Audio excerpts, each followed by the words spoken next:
राध्या को बचाने के लिए आया प्रथम शेख बनकर और निहारिका की शादी कराई दूसरे लड़के के साथ में। जी हाँ मेरे प्यारे दोस्तों, दंगल टीवी के मोस्ट पॉपुलर शोमन अति सुंदर के आने वाले अपकमिंग एपिसोड में आप सभी को देखने को बहुत इंटरेस्टिंग मिलने वाला। आगे देखना से पहले वीडियो को लाइक, चैनल को सब्सक्राइब करें। और कहानी की शुरुआत में मित्तल भवन में शादी की शहनाइयाँ गूंज रही थी, लेकिन उत्सव के इस शोर के पीछे एक गहरा सन्नाटा और बेचैनी छुपी हुई थी। निहारिका दुल्हन के जोड़े में सजी अपनी जीत का जश्न मनाने के लिए तैयार थी। उसे लग रहा था कि आज प्रथम हमेशा के लिए उसका हो जाएगा, लेकिन प्रथम का दिल और दिमाग कहीं और ही था। मंडप सजा हुआ था, पंडित जी मंत्र पढ़ने के लिए तैयार थे, लेकिन दूल्हा गायब था। उसी वक्त प्रथम की माँ रजनी बदहवास सी वहाँ आती है। उसकी आंखों में आंसू और जुबान पर सिर्फ एक ही सवाल था, प्रथम बहुत देर हो गई है बेटा, राध्या अभी तक दिखाई नहीं दी, मेरा दिल घबरा रहा है, जाओ और मेरी बहू को ढूंढ कर लाओ। प्रथम ने माँ की ओर देखा, उसकी आंखों में भी वही डर था। उसने दबी आवाज में कहा, माँ अगर मैं अभी गया तो दादी का क्या होगा, उनकी तबीयत बिगड़ सकती है, हमें निहारिका के साथ शादी का ड्रामा तो करना ही पड़ेगा। यह सुनते ही रजनी का सब्र का बांध टूट गया। वह गुस्से से चिल्लाई, भाड़ में गई दादी और भाड़ में गई यह झूठी दुनियादारी। इस वक्त तुम्हारे लिए दिखावा जरूरी है या राध्या की जान? याद रखना प्रथम, अगर आज राध्या को कुछ हो गया तो मैं तुम्हें कभी माफ नहीं करूंगी। माँ की यह फटकार प्रथम के सोए हुए जमीर को जगाने के लिए काफी थी। उसने मंडप की तरफ एक आखिरी नजर डाली और तूफानी रफ्तार से हवेली से बाहर निकल गया। उसे अब किसी की परवाह नहीं थी, बस राध्या को बचाना था। दोस्तों, कहानी में आगे बढ़ने से पहले अगर आप भी राध्या के सच्चे फैन हैं और चाहते हैं कि वो सुरक्षित वापस आ जाए, तो अभी के अभी वीडियो को लाइक करें और चैनल को सब्सक्राइब करके कमेंट में जय भोलेनाथ जरूर लिखें। शहर की सड़कों पर प्रथम की गाड़ी हवा से बातें कर रही थी। उसने अपने सूत्रों को दौड़ाया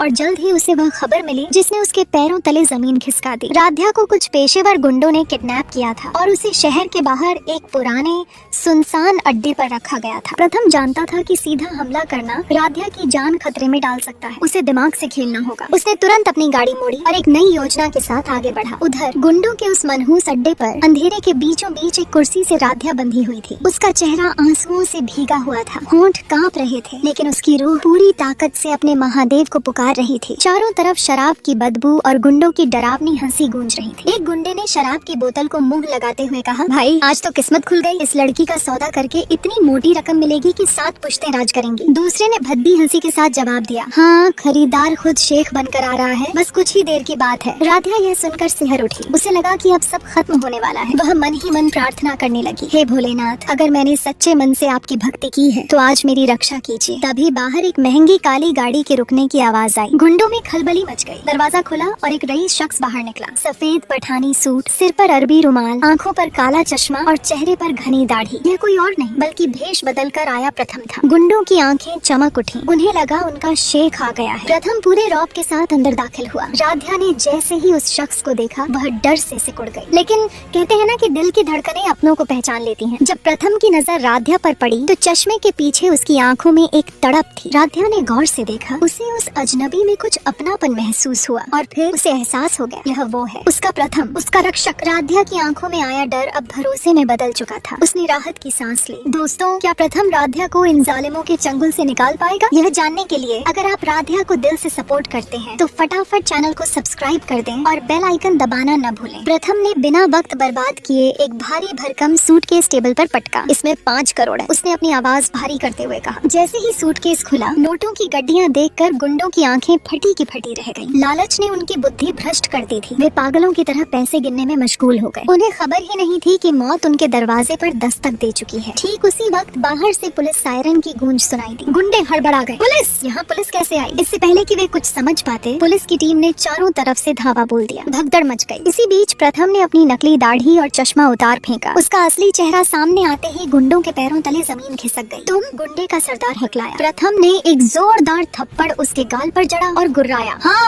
मैंने यह भेष इसलिए बनाया ताकि तुम जैसे कीड़े एक जगह जमा हो जाओ और अपने ही जाल में फंस सको। पुलिस ने सभी गुंडों को धर दबोचा। राध्या को आजाद कराया गया। प्रथम ने उस गुंडे की गर्दन पकड़ी और पूछा, बोल, यह सब किसके कहने पर किया? गुंडे ने कांपते हुए सच उगल दिया, निहारिका मैडम, उन्होंने ही पैसे दिए थे। सच्चाई सामने थी, लेकिन खेल अभी बाकी था। प्रथम ने उसी गुंडे से निहारिका को फोन लगवाया। गुंडे ने डरते डरते कहा, मैडम बहुत बड़ा लफड़ा हो गया है, पुलिस आने वाली है, आप जल्दी यहाँ आ जाइए वरना सब फंस जाए।